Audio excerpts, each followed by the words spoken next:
Hello friends. तो कैसे हैं आप लोग? मैं आदित्य कुमार आप सभी का स्वागत करता हूं आपके अपने फेवरेट प्लेटफॉर्म मिशन सिलेक्शन अड्डा पे। तो चलिए फटाफट सभी लोग जुड़ जाइए और मैं आपको बता दूं कि हमारा वीडियो किस चीज के बारे में होगा।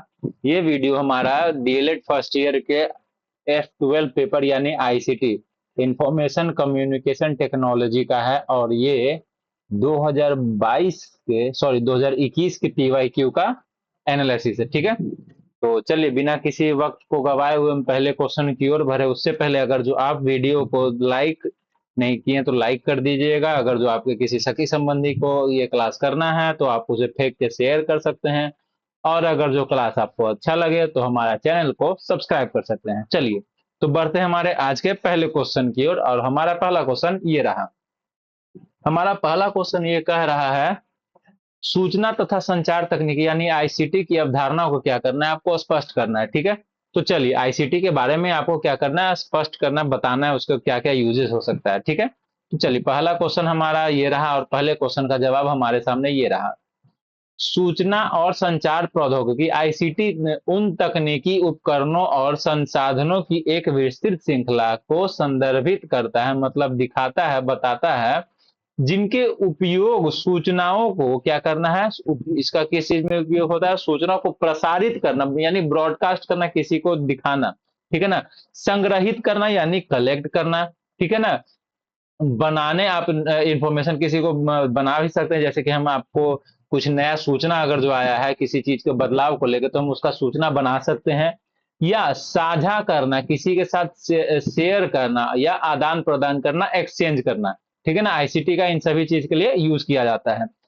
इसमें कंप्यूटर, स्मार्टफोन और स्मार्ट बोर्ड जैसे हार्डवेयर के साथ साथ कई सारे सॉफ्टवेयर भी होते हैं। ठीक है ना, मतलब आईसीटी के अंतर्गत क्या क्या आता है, आपको हार्डवेयर से लेकर क्या सॉफ्टवेयर तक क्या आता है, चाहे वो कुछ भी हो, कंप्यूटर हो, स्मार्ट बोर्ड हो या कुछ और भी चीज ऐसा हार्डवेयर जिससे कि आपको पढ़ाई लिखाई में मदद मिल सके या किसी से कम्युनिकेट आप कर सके। ठीक है, वो सभी चीज का वो सारा हार्डवेयर और सॉफ्टवेयर आईसीटी के अंतर्गत आता है। ठीक है, जिसमें क्या क्या शामिल है, सॉफ्टवेयर, नेटवर्क और इंटरनेट। नेटवर्क भी ध्यान दीजिए, जैसे मोबाइल फोन का एक नेटवर्क हो गया ना, उस तरह से वो नेटवर्क भी शामिल होता है आईसीटी में। ठीक है, शैक्षिक संदर्भ में आईसीटी मतलब अब शिक्षण पर्पज से हम देखते हैं, शिक्षा के पर्पज से देखते हैं क्या आईसीटी इंटरैक्टिव, डिजिटल और दूरस्थ शिक्षा को वातावरण को सक्षम करने यानी पारंपरिक शिक्षण पद्धति को बदल देता है। मतलब आईसीटी जो है उससे क्या होता है, जो पुराना जो था तरीका, तौर तरीका पढ़ाने का, ठीक है ना, पढ़ाने का या फिर सिखाने का, उसको पूरी तरह से बदल कर न्यू मॉडर्न कर देता है। यह केवल कंप्यूटर के बारे में नहीं है। ठीक है, आईसीटी ऐसा नहीं कि सिर्फ और सिर्फ कंप्यूटर के बारे में ही बताता है, आपको कंप्यूटर नेटवर्क के साथ साथ ऑडियो वीडियो यूज भी कर सकते हैं आप, यानी विजुअल्स और ऑडियो का इस्तेमाल करके। ये जो दृश्य श्रव्य कहने का मतलब है यही है, विजुअल्स और ऑडियो का अच्छे तरह से आप यूज कर सकते हैं। और टेलीफोन नेटवर्क के अभिसरण का प्रतिनिधित्व करता है। ठीक है ना, मतलब टेलीफोन से भी आप क्या कर सकते हैं, इसका यूज कर सकते हैं आप आईसीटी का। ठीक है ना, चलिए, जो वैश्विक ज्ञान तक निर्बाध पहुंच प्रदान कराता है। मतलब देखिए इतना डिफिकल्ट हिंदी यूज कर रहा है ना, कुछ कहने का नहीं मतलब, इसमें भौगोलिक लिमिटेशन नहीं होता, ज्योग्राफिकल लिमिटेशन नहीं होता आईसीटी का। ठीक है ना, अगर जो आप चाहते हैं कि बिहार में बैठे बैठे आप यूएसए का न्यूज देखें तो आप इंटरनेट के माध्यम से देख सकते हैं। ठीक है, बस आप ट्रस्टेड वेबसाइट पे जाइएगा, ट्रस्टेड पेज पे ही जाइएगा। ऐसा नहीं कि आप बिहार में बैठे बैठे किसी अनपढ़ इंसान का वेब पेज आप देख रहे हैं और कह रहे हैं कि नहीं नहीं अमेरिका में तो ट्रंप का राज है ही नहीं, अमेरिका में तो ट्रंप राष्ट्रपति है ही नहीं, अमेरिका में तो भाई कोई इंडियन आदमी है जो राष्ट्रपति बना हुआ है। तो ये तो दिन दहाड़े गलत हो जाएगा, ये आप गलत जगह पे जा रहे हैं। ठीक है, तो ट्रस्टेड प्लेटफॉर्म पे भी जाना बहुत महत्वपूर्ण होता है।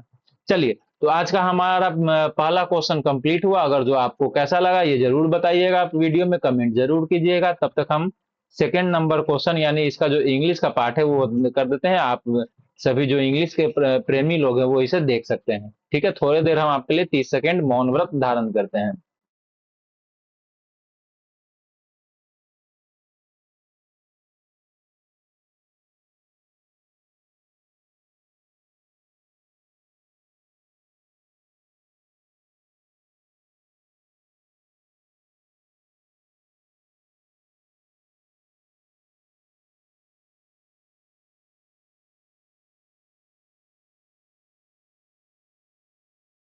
चलिए, तो हो गया होगा, आप लोग क्वेश्चन आंसर देख लिए होंगे। ऐसे पीडीएफ आपको हमारे टेलीग्राम पे मिल जाएगा। ये पीडीएफ 3 जगह आपको मिल सकता है, ठीक है, एक जगह नहीं 3 जगह। पहला मिशन सिलेक्शन अड्डा के टेलीग्राम पे, दूसरा मेरे टेलीग्राम पे आईसीटी विद आदित्य सर के टेलीग्राम पे, तीसरा अगर जो आप पेड बैच के स्टूडेंट हैं हमारे डीएलएड फर्स्ट ईयर के, तो वहां पे भी आपको पीडीएफ मिल जाएगा, ठीक है। चलिए, तो आगे बढ़ते हैं, हम सेकंड नंबर क्वेश्चन की ओर आते हैं। शिक्षण अधिगम प्रक्रिया को प्रभावी बनाने में आईसीटी की भूमिका पे क्या करना है, टॉर्च दिखाना है, प्रकाश डालना है, ठीक है। अब ये मत कीजिएगा प्रकाश डालना है तब आपका दोस्त अगर जो प्रकाश है तो उठाकर डाल दीजिएगा अंदर टंकी में, कहिएगा लीजिए डाल दिए सर प्रकाश, नहीं, ऐसा नहीं करना, ये गलत होगा आपके दोस्त के साथ, ये कतई नाइंसाफी होगा, ठीक है। तो चलिए आंसर देखते हैं इसका क्या होगा। आईसीटी शिक्षण अधिगम प्रक्रिया को शिक्षक केंद्रित से छात्र केंद्रित में बदलकर इसे अधिक प्रभावी बनाने में परिवर्तनकारी भूमिका निभाता है। मतलब कि आईसीटी जो भी पुराना परंपरा से हम जब पढ़ाते थे उसमें क्या था, टीचर्स मेन होते थे, ठीक है ना। अब आईसीटी के आ जाने की वजह से स्टूडेंट पे भी मेनली फोकस किया जा सकता है। आप समावेशी शिक्षा बहुत अच्छे से पढ़ कर सकते हैं, जिसमें आपके क्लास में तरह तरह के विद्यार्थी बहुत अच्छे से आपका क्लास कर सकते हैं, बिना किसी एरर के, बिना किसी मिस्टेक के। जैसे कि कोई आप कोई स्टूडेंट ऐसा है जो वो देख नहीं सकता है, तो आप उसको आईसीटी के मदद से जो कंटेंट आप पढ़ा रहे हैं उसको ऑडियो रूप में दिखा सकते हैं, या ब्रेल लिपि से आप उसे पढ़ा सकते हैं कि हाँ क्या लिखा हुआ है, ठीक है। इसी तरह यह एनिमेशन और शैक्षिक वीडियो जैसे इंटरेक्टिव मल्टीमीडिया उपकरण प्रदान करता है, जो जटिल अवधारणाओं को सरल बनाते हैं और छात्रों की रुचि क्या करते हैं, बढ़ाते हैं। जैसे कि पुराने जमाने में क्या होता था, बोरिंग क्लास लगता था मैक्सिमम स्टूडेंट को, क्या होता था कि कुछ कुछ उनका जो फेवरेट सब्जेक्ट नहीं होता था वो उनको क्या लगता था, काफी बोरिंग लगता था, वो क्लास नहीं करना चाहते थे। तो क्या है, जो बोरिंग टॉपिक है उसे भी आप इंटरेस्टिंग बना सकते हैं वीडियो के माध्यम से और एनिमेशन के माध्यम से। जैसे कि देख लेते हैं कि मैक्सिमम स्टूडेंट लोग को मैथ या फिर हिस्ट्री क्या लगता है, बोरिंग लगता है, उन्हें नींद आने लगता है, ठीक है। जो डिफिकल्ट टॉपिक है, कॉम्प्लेक्स टॉपिक है, उसको वो बोरिंग लगने लगता है क्योंकि उसको समझ में नहीं आता है। तो आप एनिमेशन के माध्यम से, ठीक है, किसी प्रेजेंटेशन सॉफ्टवेयर के माध्यम से आप उसे इंटरेस्टिंग वे में आप क्या कर सकते हैं, दिखा सकते हैं, जिससे कि स्टूडेंट्स का क्या है, इंटरेस्ट, मतलब इंटरेस्ट बना रहेगा आपके टॉपिक में, ठीक है। आईसीटी व्यक्तिगत सीखने की गति को सुविधाजनक बनाता है। मतलब कि आईसीटी ऐसा चीज है कि आप अगर जो सेल्फ स्टडी करते हैं, व्यक्तिगत सीखने का मतलब यह है कि कोई सेल्फ स्टडी अगर जो करता है तो वो उसको और सुविधाजनक, मतलब और उसमें क्या है, नया नया सुविधा मिलता है। जैसे कि आप पढ़ना चाहते हैं, आप जैसे कि आप क्लासरूम में कुछ क्लास किए, जैसे ऑफलाइन क्लास कर रहे हैं, अगर जो आपको ऑफलाइन के साथ साथ ऑनलाइन भी उसको प्रोवाइड हो रहा है, तो क्या होता है कि ऑनलाइन जब आपको मिलता है तो आप एक बार नहीं, दो बार नहीं, जितने बार आप उसको देखना चाहें देख सकते हैं, ठीक है। पर ऑफलाइन में ये नहीं हो सकता ना कि आपके लिए टाइम तो रुका रहेगा नहीं, जितना देर आपका 3 से 4 अगर जो आपके क्लास चल रहे हैं तो 3 से 4 में ही आपको वो क्लास होगा ना। आप ऐसा नहीं कि 3 से 4 के क्लास को 6 से 7 में कर सकते हैं। पर जब ऑनलाइन वो हो जाए तो 3 से 4 में जो आपका क्लासेस रहेगा वो रिकॉर्डेड फॉर्म में आप 6 से 7 के रात के 12-1 बजे भी आप क्या कर सकते हैं, देख सकते हैं। तो इसलिए ये कहा जाता है कि आईसीटी की मदद से आप क्या कर सकते हैं, अपने क्लासेस को सुविधाजनक बना सकते हैं, ठीक है। और विशाल डिजिटल पुस्तकालय को तत्काल पहुंच प्रदान होता है। मतलब कि आपको अगर जो बुक्स नहीं मिल रहा है, आपको रात में किसी टॉपिक पे पढ़ाई करना है, आपको बुक नहीं है आपके पास, तो अचानक से आप क्या कीजिए, कह रहे यार, मतलब कि जैसे आप देखिए बिहार के बहुत सारे स्टूडेंट्स ऐसे होते हैं कि भोज पे कोहरा रोपने वाला बात हो जाता है। जब उनका एडमिट कार्ड निकल के उसके हाथ में आता है तो उनको याद होता है कि अरे हम तो पढ़ाई ही नहीं किए। ये तो वही बात हो जाता है कि एग्जाम हॉल में एग्जाम देने जा रहे हैं, मम्मी जब गेट पे पहुंचे तो मम्मी पूछ रहे कि हाँ बेटा एडमिट कार्ड ले लिए, हाँ ले लिए, पेन ले लिए, हाँ ले लिए, जूता पहन लिए, हाँ ले लिए, पढ़ाई कर लिए, जा मम्मी ये तो हम भूल गए, पढ़ना ही भूल गए हम। वो चीज हो जाता है उनके साथ। तो क्या इमरजेंसी में उनको अगर जो बुक चाहिए होता है तो वो डिजिटल लाइब्रेरी से वो क्या कर सकते हैं, बुक डाउनलोड कर सकते हैं और एग्जाम के जस्ट 2 घंटा पहले भी क्या कर सकते हैं, रिवीजन कर सकते हैं, ठीक है ना। इसके अलावा डिजिटल प्लेटफॉर्म के माध्यम से निरंतर मूल्यांकन और फीडबैक को सक्षम बनाया जा सकता है। मतलब डिजिटली आप किसी का टेस्ट ले सकते हैं, उसके टेस्ट का एनालिसिस कर सकते हैं और साथ ही साथ क्या कर सकते हैं, रिजल्ट भी आप दे सकते हैं, ठीक है। ऑनलाइन कक्षाओं के माध्यम से भौगोलिक बाधाओं को दूर करके आईसीटी समावेशी शिक्षा सुनिश्चित करता है, जिसमें शिक्षार्थियों में महत्वपूर्ण सोच और कौशल को बढ़ावा मिलता है। मतलब कि हम आपको जैसे बताए थे अभी थोड़ी देर पहले कि इस आईसीटी के मदद से बहुत अच्छी तरह से समावेशी शिक्षा होता है, ठीक है ना? जिसमें हर तरह के बच्चे, जो आम बच्चे हैं वो भी क्लास अच्छी तरह से कर सकते हैं, जो विशेष ध्यान देने वाले बच्चे हैं, जिन पे आपको विशेष ध्यान देने की जरूरत है, स्पेशल नीड्स वाले बच्चे हैं, तो उनको भी वो एक क्लास में आप बहुत अच्छे से क्लास करवा सकते हैं बिना किसी क्लास के कमी के, ठीक है ना? चलिए, तो आगे बढ़ते हैं। ये हमारा सेकंड नंबर क्वेश्चन था, यानी 1.5 पहला क्वेश्चन का अथवा, ठीक है? चलिए आते हैं हम अपने दूसरे क्वेश्चन की ओर। ये रहा इंग्लिश का, आप इंग्लिश में भी देख सकते हैं। चलिए, ये काफी इंटरेस्टिंग क्वेश्चन है, ठीक है? कंप्यूटर के भंडारण तथा मेमोरी की व्याख्या करें। चलिए देखिए, ये चीज तो हम आपको बता ही सकते हैं, पर ये हम काफी अच्छे तरह से इसका एक एक्स्ट्रा क्लास लिए थे हम, ठीक है? आप लोग को याद होगा, अगर जो पेड बैच के होंगे, एक्स्ट्रा हम लिए थे, ठीक है ना? एक्स्ट्रा लिए थे एक क्लास इसके लिए, जो कंप्यूटर का टाइप था, टाइप्स ऑफ कंप्यूटर के लिए हम एक्स्ट्रा क्लास लिए थे, जिसमें हम आपको टोटल बताए थे super computer, mini frame computer, micro computer, mini computer, हम सब आपको बताए थे। उसी से पहले, उसके जस्ट एक क्लास पहले हम प्राइमरी मेमोरी और सेकेंडरी मेमोरी का बहुत अच्छे तरह से चर्चा किए थे। तो इस क्वेश्चन को हम स्किप कर सकते हैं। जो मेरे पेड बैच के स्टूडेंट हैं, जो स्टूडेंट हैं हमारे एप्लीकेशन के, उन्हें बहुत अच्छे से समझ में आ गया था, पर फिर भी हम स्किप नहीं करेंगे, ठीक है? क्योंकि न्यू स्टूडेंट जिनको नहीं समझ में आएगा वो तो कहेंगे सर मेरा तो ऊपर ऊपर से निकल गया। फिर भी हम इस क्वेश्चन को एक बार समझा देते हैं आपको, ठीक है? डेटा प्रबंधन के लिए कंप्यूटर मेमोरी और स्टोरेज आवश्यक घटक है। मतलब कि आपको अगर जो अपना डेटा मैनेज करना है तो मेमोरी बहुत जरूरी होता है, ठीक है ना? और क्या कह रहा है, मेमोरी जिसे आमतौर पर रैम, ठीक है ना, रैंडम एक्सेस मेमोरी कहा जाता है, अस्थिर होती है और कंप्यूटर के लिए अकाल्पनिक कार्य क्षेत्र के रूप में कार्य करती है, ठीक है ना? यह अस्थायी रूप से उस डेटा को, निर्देशों को रखती है जिन्हें वर्तमान में संसाधित करना करता है। दूसरी ओर स्टोरेज तात्पर्य हार्ड डिस्क, ठीक है ना, डिस्क ड्राइव, एचएचडी जिसको कहते हैं, एचडीडी जिसको कहते हैं, या सॉलिड स्टेट ड्राइव, एसएसडी, जैसे गैर वाष्पशील द्वितीयक उपकरणों से बिजली बंद होने पर भी डेटा ऑपरेटिंग सिस्टम और सॉफ्टवेयर को अस्थायी रूप से बरकरार रखता है। मेमोरी त्वरित पहुंच प्रदान करती है, जबकि स्टोरेज लंबे अवधि के डेटा प्रतिधारण के लिए बड़ी क्षमता प्रदान करता है। देखिए, हमको तो कुछ मतलब ये काफी कॉम्प्लिकेटेड आंसर हमको लगा, ठीक है ना? मतलब इतना कॉम्प्लेक्स वे में इसको नहीं देना चाहिए था। हम आपको शॉर्ट में समझाते हैं। ये तो किताबी लैंग्वेज हो गया, इसलिए आपको थोड़ा समझ में नहीं आएगा। शॉर्ट वे में आपको समझाते हैं एकदम, आप भी बोले नाइस, ऐसा बोलिएगा, ठीक है? सबसे पहली बात आते हैं यहाँ पे, देखिए सबसे पहले क्या है, यहाँ पे हम रैम का चर्चा कर लेते हैं। कहाँ गया मेरा पॉइंटर, रैम, ठीक है? रैम ऐसा चीज है जिसको, जिसका फुल फॉर्म क्या होता है, रैंडम एक्सेस मेमोरी। ये क्या होता है, प्राइमरी मेमोरी होता है, और ये डेटा को तब तक ही अपने पास स्टोर रखता है जब तक कि आपका कंप्यूटर या लैपटॉप ऑन होता है।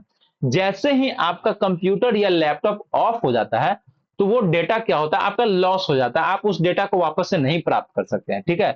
वहीं दूसरे तरफ क्या है कि एचडीडी, जिसको हार्ड डिस्क ड्राइव कहा जाता है, ठीक है, या फिर एसएसडी, अभी नए जमाने में एसएसडी और एनवीएमई टाइप का एसएसडी चलता है। एसएसडी का फुल फॉर्म होता है सॉलिड स्टेट ड्राइव, ठीक है?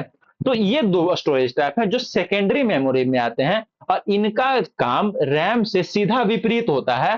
वो ये होता है कि इसमें जो भी डाटा आप सेव कीजिएगा वो परमानेंट सेव हो जाएगा, चाहे आपका कंप्यूटर चलता हुआ रहे या फिर आपका कंप्यूटर ऑफ होके ऑन हो जाए, तो इसका जो डाटा है वो हमेशा के लिए सेव ही रहेगा जब तक ये करप्ट ना हो जाए, टूट ना जाए या फिर आप इसके अंदर के डेटा को डिलीट ना कर दें, तब तक ये आपके डेटा को क्या करता है, अच्छी तरह से संभाल के रखता है। तो ये था शॉर्ट में ब्रीफ, आप इसे इस लैंग्वेज में भी लिख सकते थे, ये अगर जो किताबी भाषा आपको समझ में नहीं आ रहा हो तो। ठीक है, चलिए तो हम बढ़ते हैं आज के अपने 2.5वें नंबर क्वेश्चन पे, यानी 2.5 नंबर। ये थोड़ा जूम कर दिया गया है, इमेज को देख सकते हैं आप। ये जनरली में इसको ग्राफिक्स कार्ड कहते हैं, ठीक है ना। क्या है ये, ग्राफिक्स कार्ड। ठीक है, इसको क्या कहते हैं, ग्राफिक्स कार्ड। ठीक है, सीपीयू, इसको पूरे को सेंट्रल प्रोसेसिंग यूनिट, इसको शॉर्ट में आप प्रोसेसर भी कह सकते हैं। ये रहा सीपीयू, इसको शॉर्ट में प्रोसेसर भी कहा जाता है। ये हो गया रैम, रैंडम एक्सेस मेमोरी, कुछ इस टाइप का ही दिखता है। ये व्हाइट वाला ऐसा नहीं कि खाली रहता है, गड्ढा रहता है, यहाँ पे किट वगैरह लगा रहता है। ठीक है, और एक कंप्यूटर में जब भी दो रैम आप लगाइए तो ध्यान दीजिएगा उसका फ्रीक्वेंसी सेम होना चाहिए। फ्रीक्वेंसी सेम नहीं रहेगा तो आपका कंप्यूटर प्रॉपर वर्क नहीं करेगा। और ये जो है ना केस जो लिखा हुआ है ना, इसको एस एम पी एस कहते हैं, एस एम पी एस कहते हैं। ठीक है ना, डबल एस लिख दिए, sorry, S M P S. इसका मेनली क्या होता है, ये बाहर से आपके सॉकेट से, बोर्ड से ये पावर लेता है और ये पावर सप्लाई करता है मदरबोर्ड की ओर। ठीक है, ये काम होता है। ये मदरबोर्ड, ये पूरा यहाँ पे फिट हो जाता है मदरबोर्ड पूरे में इतना दूर। ठीक है, समझ गए। चलिए तो आगे बढ़ते हैं।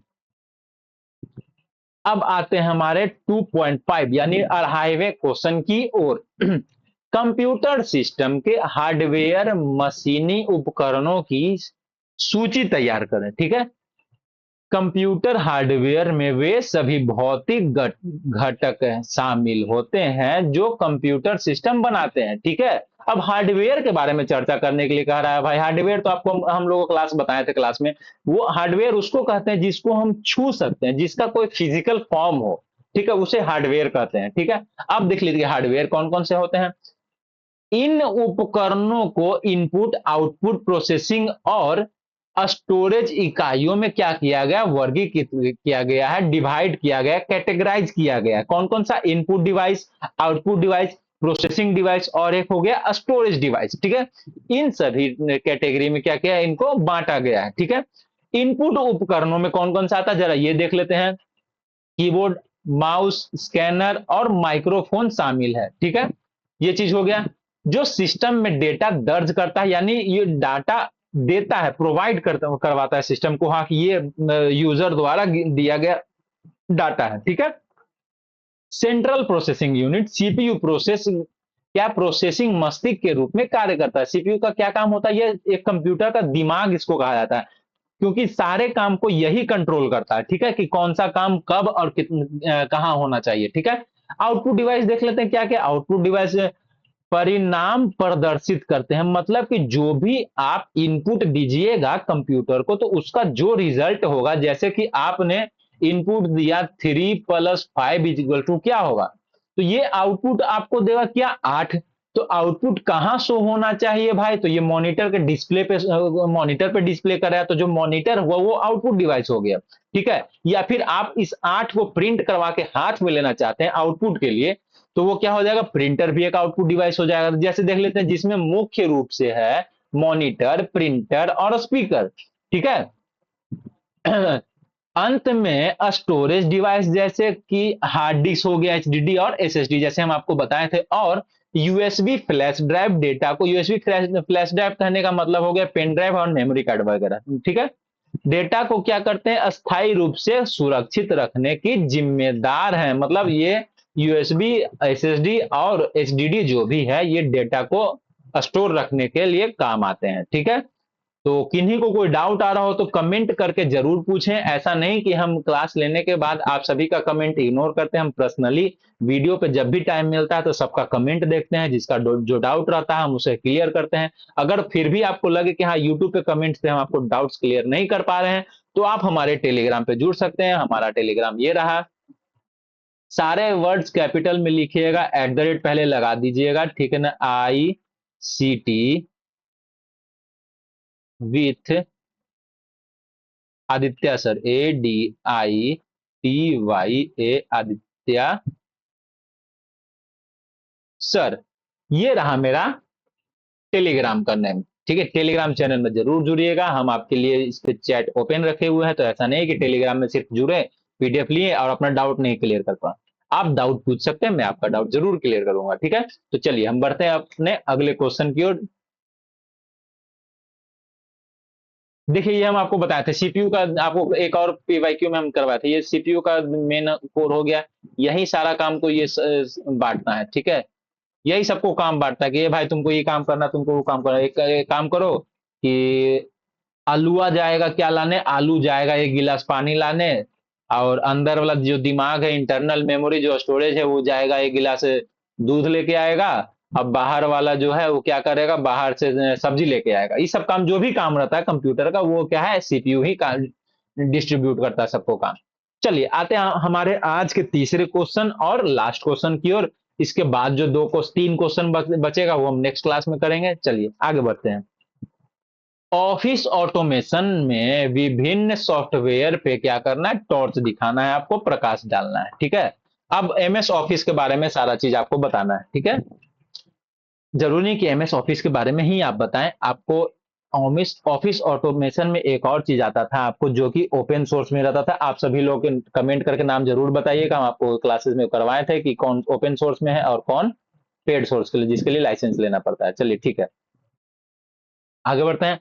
ऑफिस ऑटोमेशन सॉफ्टवेयर उन एप्लीकेशंस के समूह को संदर्भित करता है जो मानक प्रशासनिक कार्यों को सुव्यवस्थित और प्रतिबंधित करने के लिए डिजाइन किया गया। मतलब कि आप जो काम दिए हैं उसको बहुत अच्छे से करना और वेल अरेंज्ड अरेंजमेंट के साथ करना, ये इसका ऑफिस ऑटोमेशन का काम है। ठीक है, इसका सबसे प्रमुख उदाहरण माइक्रोसॉफ्ट ऑफिस या गूगल वर्कस्पेस है। ठीक है, प्रमुख सॉफ्टवेयर में दस्तावेज बनाने के लिए वर्ड प्रोसेसर जैसे एमएस वर्ड शामिल है। स्प्रेडशीट जैसे एक्सेल, एमएस एक्सेल का उपयोग संख्यात्मक डेटा संगठन, मतलब कि न्यूमेरिकल डेटा कलेक्शन, ठीक है ना, गणना की विश्लेषण मतलब कैलकुलेशन, प्रोजेक्शन सॉफ्टवेयर जैसे कि macro power point, macro MS office का जो है पावर पॉइंट भी आप प्रोजेक्शन के लिए यूज कर सकते हैं। मीटिंग के लिए दृश्य स्लाइड शो बनाना, जैसे कि मीटिंग हो गया या आपको क्लास का कंटेंट हो गया, जैसे ये मैं क्लास ले रहा हूं एमएस पावर पॉइंट के मदद से ही बना रहे हैं। इसको आप तरह तरह एनिमेशन या ट्रांजिशन से आप अट्रैक्टिव भी बना सकते हैं। ठीक है, दृश्य स्लाइड शो बनाने में मदद करता है। इसके अतिरिक्त डेटाबेस प्रबंधन प्रणाली जैसे एमएस एक्सेस और ईमेल क्या है, क्लाइंट जैसे आउटलुक संचार के प्रबंध के लिए महत्वपूर्ण है। ठीक है, आप लोग समझ गए। ईमेल और क्लाइंट आउटलुक जो है ये बहुत इंपॉर्टेंट चीज है, जिसपे आप अपना डेटा को क्या कर सकते हैं, प्रबंध कर सकते हैं या फिर बैकअप रख सकते हैं। ठीक है, किन्हीं को कोई डाउट, अगर डाउट है तो बोलिए, नहीं डाउट है तो हम, डाउट हो तो आप जरूर कमेंट कीजिएगा।